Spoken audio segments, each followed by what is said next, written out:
Orakadam SIA golden gate இனோஜியோ சிட்டியில் 3 வில்லோக்கள் உடனடி விற்பனைக்கு. தேவைப்படுபவர்கள் தொடர்பு கொள்ள வேண்டிய தொலைபேசி எண்கள். வணக்கம். கடந்த 10 வருடங்களாக வாக்கு திருட்டுக்களின் மூலமாக மோடியும் அமித்ஷாவும் இந்தியாவில் வெற்றி பெற்று கொண்டிருக்கிறார்கள் என்பதை ராகுல் காந்தி அம்பலப்படுத்தி இருக்கக்கூடிய இந்த நேரத்தில் இனிமேல் அப்படி வாக்கு திருட்டுக்களின் மூலமாக வெற்றி பெற முடியாது என்று தெரிந்திருக்கக்கூடிய சூழலில் ஆர்எஸ்எஸும் மோடியும் அமித்ஷாவும் சேர்ந்து ஒரு புதிய திட்டத்தை கையில் எடுத்திருக்கிறார்கள். அது என்ன அப்படின்னா, பீகாரில் மக்களுக்கு லஞ்சம் கொடுத்து கைகளில் பணம் கொடுத்து இதன் மூலம் பீகாரில் வெற்றி பெறுவது. அதற்கான ஒரு திட்டம் நேற்றைய தினம் வெளியாகி இருக்கிறது. உங்களுக்கு நல்லா தெரியும், தசரா பண்டிகை முடிய போகிறது. அக்டோபர் முதல் வாரத்தில் பீகாரில் தேர்தல் தேதி அறிவிக்கப்படவிருக்கிறது என்பது நமக்கு தெரியும். குறிப்பாக தேர்தல் ஆணையம் ஏற்கனவே சொல்லிருச்சு, நவம்பர் 5 நவம்பர் 15 ஒரு டேட்டில் தான் பீகாரில் தேர்தல் நடக்கும் என்று சொல்லியாச்சு. இந்த நேரத்தில் மோடி ஒரு அறிவிப்பை வெளியிடுகிறார். என்ன அறிவிப்பு? பீகாரில் இருக்கக்கூடிய 75 லட்சம் பெண்களுக்கு ஆளுக்கு 10,000 ரூபாய் வீதம் தொழில் தொடங்குவதற்காக பணம் கொடுக்க தயாராக இருக்கிறோம் என்கிற அறிவிப்பை வெளியிட்டிருக்கிறார். அப்படி என்றால் 7,500 கோடி ரூபாய் பீகாரில் இருக்கக்கூடிய பெண்களுக்கு லஞ்சமாக கொடுப்பதன் மூலமாக அங்கே மீண்டும் ஆட்சி பொறுப்பிற்கு வருவதற்கு மோடி போட்டிருக்கக்கூடிய திட்டம் இது. இப்போ நான் என்ன கேட்குறேன் அப்படின்னா, உங்களுக்கு நல்லா தெரியும், இப்படி ஒரு அறிவிப்பு, அதாவது தேர்தல் தேதி நவம்பர் 5 15 தேதிக்குள்ளே நடக்கும் அப்படின்னு சொன்ன தேர்தல் ஆணையம் சொன்னதுக்கு பிறகு இப்படி மோடி ஒரு அறிவிப்பு வெளியிடுறார் அப்படின்னா, இது தேர்தல் சட்டத்திட்டங்களுக்கு உட்பட்டதா? இல்லை, இது விதிமீறல் தான். யாராவது மறுக்க முடியுமா? முடியாது. தேர்தல் ஆணையம் நடவடிக்கை எடுக்கணுமா? கண்டிப்பாக எடுத்தாகணும். ஆனால் எடுப்பார்களா? எடுக்க மாட்டார்கள். மாறாக என்ன நடக்கும்? ஒரு கற்பனையாக சொல்கிறேன். இன்றைக்கு இருக்கக்கூடிய தலைமை தேர்தல் ஆணையரும் அவருடைய சகாக்களும் சேர்ந்து வேண்டுமென்றால் மோடி அறிவித்திருக்கக்கூடிய இந்த 7,500 கோடி ரூபாய் இருக்கிறதல்லவா, 75 லட்சம் பெண்களுக்கு தொழில் துவங்குவதற்காக ஒரு பெண்ணுக்கு 10,000 ரூபாய் வீதம் என்பதை அவர்கள் கைகளில் கொண்டு சரியாக சேர்த்து அதை வாக்காக மாற்றுவதற்கான வேலையை வேண்டுமானால் தற்போது இருக்கக்கூடிய தேர்தல் ஆணையம் செய்யலாம். அதை செய்யலாம். ஏன்னா மோடியினுடைய எடுபடியாகத்தானே தேர்தல் ஆணையம் செயல்பட்டு கொண்டிருக்கிறது என்பது நமக்கெல்லாம் கண்கூடாக நாம் பார்த்து கொண்டு தானே இருக்கிறோம், இல்லையா?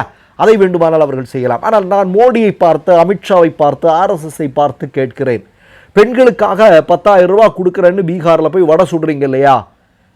கடந்த 10 வருடங்களில் இந்தியாவில் பெண்களுக்கு எதிரான வன்முறை 70% அதிகரித்திருக்கிறது. மறுக்க முடியுமா? உங்களால் மறுக்க முடியுமான்னு கேட்குறேன்.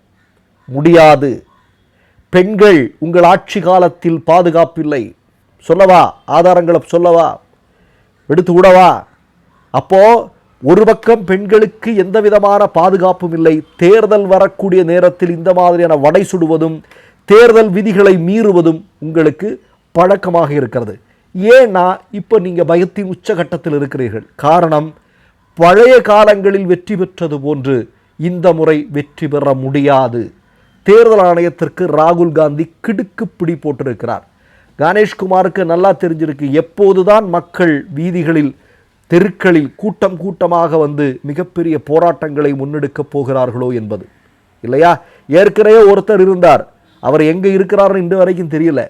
ஏற்கனவே மோடியினுடைய வெற்றிக்காக பல்வேறு முறைகேடுகளை செய்ததாக சொல்லப்படக்கூடிய தலைமை தேர்தல் ஆணையர் இப்போது எங்கே இருக்கிறார் அப்படிங்கிறது யாருக்காவது தெரியுமா?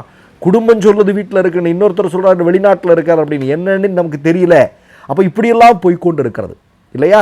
சரி, இது ஒரு பக்கம். இன்னொரு பக்கம் தேர்தல் ஆணையத்திற்கு பயம் கொடுத்துருக்கிறது, இல்லையா? தேர்தல் ஆணையம் என்ன சொல்லியிருக்கு? ஒரு புதிய சீர்திருத்தத்தை கொண்டு வந்திருக்காங்களாம். என்ன? கடந்த காலங்களிலெல்லாம் உங்களுக்கு நல்லா தெரியும், தபால் ஓட்டுக்கள் முதலில் எண்ணப்படும், இல்லையா? மின்னணு வாக்குப்பதிவு இயந்திரங்களில் பதிவான வாக்குகள் பிறகு எண்ணப்படும். ஆனால் இப்போது ஒரு திருத்தம் கொண்டு வரப்போகிறார்களாம். என்ன என்றால், மின்னணு அதாவது தபால் வாக்குகள் கடந்த முறை மாதிரி கடைசியில் சொல்கிறதுக்கு பதிலாக ஒரு 20 சுற்றுக்கள் இருக்குன்னா 18 சுற்றுக்கள் மின்னணு வாக்குப்பதிவு இயந்திரங்களில் பதிவான வாக்குகள் எண்ணப்பட்டதற்கு பிறகு இந்த தபால் ஓட்டுகளுடைய வாக்குகள் எண்ணி முடிவுகள் அறிவிக்கப்படும் என்று சொல்லியிருக்கிறார்கள். ஏன் இந்த பதட்டம் தேர்தல் ஆணையத்திற்கு? ஏன்னா ஹரியானா டெல்லி ஹைகோர்ட்டில் ஹரியானா பஞ்சாப் ஹைகோர்ட்டில் ஒரு முக்கியமான கேஸ் நடந்துகிட்ருக்கு. என்ன கேஸு? 32 வாக்குகள் வித்தியாசத்தில் காங்கிரஸ் கட்சிக்காரர் தோற்று போகிறார். ஒரு IAS அதிகாரி அவர் போய் கோர்ட்டில் கேஸ் போட்டிருக்காரு. என்ன கேஸு சார்? தபால் ஓட்டுகளுடைய உரையே பிரிக்காமல் இருக்கிறது, அதை எண்ணாமல் பிஜேபிக்காரனை வெற்றி பெற செஞ்சுருக்கிறாங்க தேர்தல் ஆணையம். இதோ எங்கிட்ட ஆதாரம் இருக்குது அப்படின்னு கோர்ட்டில் வழக்கு இருக்குது. நடுங்கி போய் கொண்டிருக்கிறார்கள். அதனால் இப்போ ஒரு சீர்திருத்தம் என்கிற பெயரில் ஒரு விஷயத்தை கொண்டு வராங்க. அதுலேயும் பயங்கரமாக பீற்றிக்கொள்கிறார்கள். நாங்கள் இப்போது 29 மிகப்பெரிய திருத்தங்களை நாங்கள் கொண்டு வந்திருக்கிறோம் அப்படின்னு. எப்பா, நீ கொண்டு வந்திருக்கக்கூடிய திருத்தங்களில் எவ்வளோ பெரிய குளறுபடி அப்படிங்கிறத யோகேந்திர யாதவ் உட்பட, பிரசாந்த் பூஷன் உட்பட எல்லோரும், ராகுல் காந்தி உட்பட எல்லாருமே சுப்ரீம் கோர்ட்டில் இந்தியா உலகமே சிரிக்கக்கூடிய அளவிற்கு எல்லாத்தையும் வெளிப்படுத்தினார்கள் அல்லவா? என்ன சீர்திருத்தம் பெருசாக கொண்டு வந்து விட்டீர்கள் இல்லையா? இது நம்ம பேச வேண்டிய விஷயம் இல்லையா? இப்போ நான் ஒரு செய்தியை சொல்கிறேன், இன்னொரு கூடுதலாக ஒரு செய்தியை சொல்கிறேன். அதாவது இன்றைக்கு ஒரு மிக முக்கியமான செய்தி வந்திருக்கிறது. என்ன? பிரான்சினுடைய முன்னாள் அதிபராக இருந்தவர் தன்னுடைய தேர்தல் வெற்றிக்காக பக்கத்து நாட்டிலிருந்து பணம் வாங்கியிருக்கிறார் என்பதற்காக அவர் இன்றைக்கு கைது செய்யப்பட்டிருக்கிறார். ஏற்கனவே உங்களுக்கு தெரியும், பங்களாதேஷில் அங்கு இருக்கக்கூடிய ஆளும் அதிகார வர்க்கத்திற்கு ஆதரவாக எலெக்ஷனில் இந்தியாவில் நடக்கிற மாதிரியான விஷயங்களை செய்தார்கள் என்று சொல்லக்கூடிய நபர்கள் அங்கே மிகப்பெரிய அளவில் மக்கள் போராட்டம் வெடித்ததற்கு பிறகு கைது செய்யப்பட்டு சிறையில் அடைக்கப்பட்டார்கள் என்பதை நாம் கண்கூடாக பார்த்தோம். இது இந்தியா மட்டுமல்ல, இந்தியாவில் மட்டுமல்ல இது மாதிரி விஷயங்கள் விவாதத்துக்குள்ள, உலகம் முழுவதும் இது மிக முக்கியமான பேசுபொருளாக மாறி இருக்கிறது. பல்வேறு நாடுகளில் அதிகாரத்தில் இருக்கக்கூடிய நபர்கள் தங்களுடைய வெற்றிக்காக இப்படிப்பட்ட பல்வேறு முறைகேடுகளை செய்து கொண்டிருக்கிறார்கள் என்பது வெட்ட வெளிச்சத்திற்கு வந்து கொண்டிருக்கிறது. அதனால் இப்போ என்ன அப்படின்னா, எல்லாரும் பயந்து நடுங்கி ஒடுங்கி போயிருக்கிறார்கள். மோடிக்கு வேறு வழி தெரியல. ஏன்னா மோடிக்கு நன்றாக தெரியும் எப்போது ஆட்சி போகிறது அப்படிங்கிறதெல்லாம் மோடிக்கு நல்லா தெரியும். சரி, இருக்கிற நேரத்தில் ஏதாவது பண்ண முடியுமான்னு பார்க்குறாரு. அதற்காக இப்படி ஒரு திட்டத்தை பீகாரில் அவர் அமல்படுத்துகிறார். நான் ஒரே ஒரு கேள்வி கேட்குறேன். நீங்கள் ஆட்சி பொறுப்பிற்கு வந்ததற்கு பிறகு பேட்டி பச்சாவோ பேட்டி படாவோ என்று சொல்கிறார்கள். அப்படி சொல்லும்போது எனக்கு கண் முன்னால் ஹத்ராஸ் ஞாபகம் வருகிறது. பெற்ற குழந்தை, அதாவது பெற்ற குழந்தையை பெற்றோர்களிடம் கூட ஒப்படைக்காமல் யோகியினுடைய காவல்துறை எரித்ததை நமக்கு தெரியும் இல்லையா? கயவர்களால், மிக மோசமான நபர்களால் அந்த பெண் சித்திரவதைக்குள்ளாக்கப்பட்டு கொடூரமாக கொல்லப்பட்ட பிறகு அது வெளி உலகிற்கு தெரிய கூடாது என்பதற்காக யோகி அரசாங்கம் காவல்துறையை வைத்தே அந்த பெண்ணினுடைய உடம்பை எரித்தார்கள் அப்படிங்கிறத நம்ம பார்த்தோம். இதெல்லாம் நடந்தது.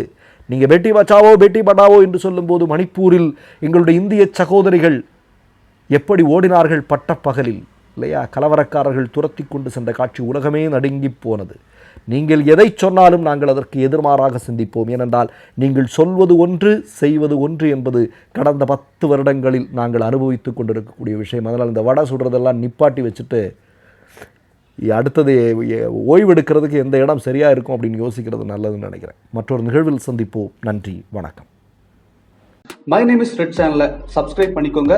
அதுக்கப்புறமா பக்கத்தில் இருக்கிற ஜாயின் பட்டனை கிளிக் பண்ணீங்கன்னா ஒரு நியூ பேஜ் ஒன்று ஓப்பன் ஆகும்.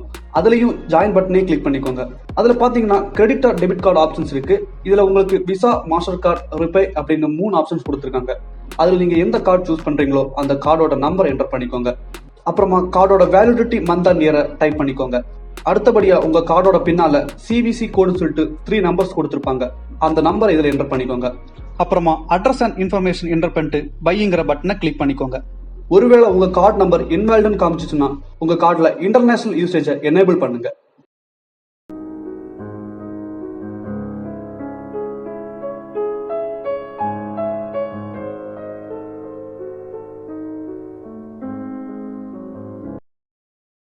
மூன்று யூடியூப் சேனல்கள் வியாபாரத்திற்கு இருக்கிறது. தேவைப்படுபவர்கள் இந்த எண்ணுக்கு தொடர்பு கொள்ளுங்கள்.